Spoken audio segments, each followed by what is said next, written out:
Okay, so we have an audio system here, which will trigger lights and later some vibration motors. So this is a Bluetooth module. It's just listening to your phone for a Bluetooth signal to get some 2-channel audio. We wanted 4-channel, but we don't know if we'll be able to get it.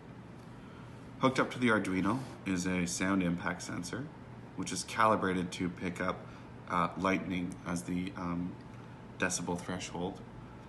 When it hears it, it sends us a small voltage to pin 3.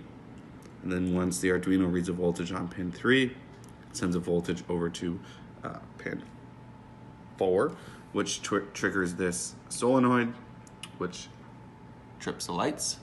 The lights are on a random delay, so that every time, when they flash, they won't just be on for like 1 second, off 1 second, on 1 second, on. It'll be a nice pattern.